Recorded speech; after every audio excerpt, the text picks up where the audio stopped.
ओम श्री गणेशाय नमः। जय संतोषी माँ, जय श्री राधा कृष्ण महाराज, जय सरस्वती माँ। नमस्कार।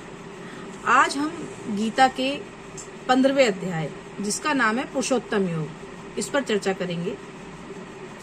इस अध्याय में जो मुख्य रूप से बल दिया गया है वो ये है कि भगवान कह रहे हैं कि आत्मा अमर है, अविनाशी है और शरीर से बड़ी है।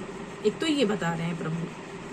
इसके बाद भगवान बताते हैं कि आप अपने कर्मों का चुनाव बहुत सोच समझ के करें। अपने कर्मों का चुनाव बहुत सोच समझ के करें, क्योंकि आप जैसे कर्म करते हैं फल आपको वैसा ही मिलता है। अगर आपने इस जन्म में कुछ भी अच्छे बुरे कर्म किए, चाहे अच्छे कर्म किए चाहे बुरे कर्म किए, और आपकी मृत्यु हो गई, शरीर पूरा हो गया, आपकी मृत्यु हो गई, तो इसका मतलब ये नहीं है कि आप उस कर्मों के फलों से बच जाएंगे। जब आपको अगला जन्म मिलेगा तो उस कर्मों के, अगर आपने अच्छे कर्म किए तो अच्छा फल और बुरे कर्म किए तो बुरा कर्म भोगना ही पड़ेगा। जैसे अक्सर हमने अपने बीच ये सुना है लोगों से कि अरे वो व्यक्ति तो बहुत अच्छा था, उसने तो बड़े अच्छे कर्म किए, फिर उसके साथ ऐसा बुरा क्यों हो रहा है। भाई हम उसका यही जन्म तो देख रहे हैं कि उसने कितने अच्छे कर्म किए पर उसका बुरा क्यों हो रहा है।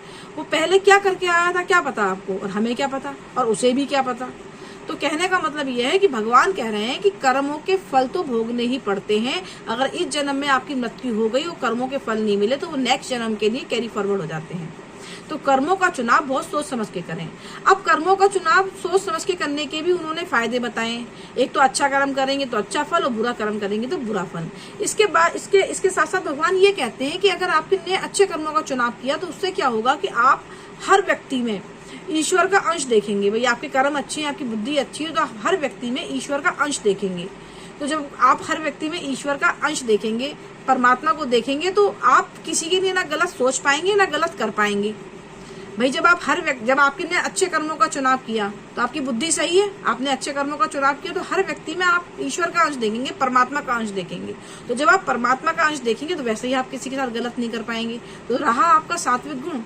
भगवान कह रहे हैं कि आप अपने सत्व गुण को बढ़ाइए और तामसिक गुण और राजसिक गुण को कम कीजिए। सत्व गुण को बढ़ाइए, तामसिक और राजसिक गुण को कम कीजिए। ये जो 3 गुण है, सात्विक गुण, राजसिक गुण और तामसिक गुण, इसकी चर्चा हमने पिछले अध्याय में 14वें अध्याय में की है, जिसमें विस्तार से बताया गया है इन तीनों गुणों के बारे में।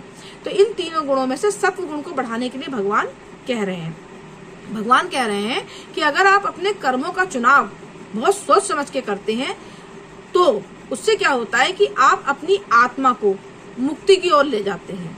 आप अपनी आत्मा को मुक्ति की ओर ले जाते हैं, एक बात, बहुत इंपॉर्टेंट बात। और दूसरा ये कहते हैं कि आप जो वर्तमान में जी रहे हैं, इस समय कलयुग में वर्तमान में जो जी रहे हैं, तो अपने जीवन को सफलता की ओर ले जाते हैं।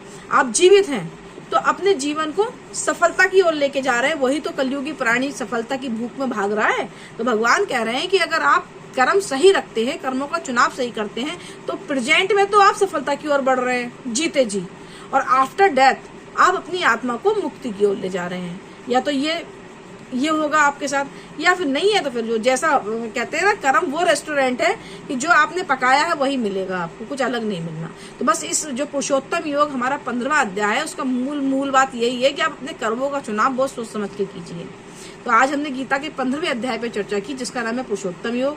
इसके बाद हम अपनी अगली वीडियो में मिलेंगे 16वें अध्याय में। और अगर मेरे समझाने का तरीका, बताने का तरीका सही लगा हो तो जो मेरा चैनल जिसका नाम है भगवत गीता विद राखी, इसको आप सब्सक्राइब कीजिए, लाइक कीजिए, ताकि मेरा हौसला बढ़े। जब प्रशंसा मिलती है तो इच्छा होती है कि और अच्छे से अच्छा समझाने की कोशिश की जाए और अच्छे से अच्छा काम किया जाए, तो इससे बहुत प्रोत्साहन मिलता है। तो मिलते हैं अगली वीडियो में, तब तक के लिए हरे कृष्णा।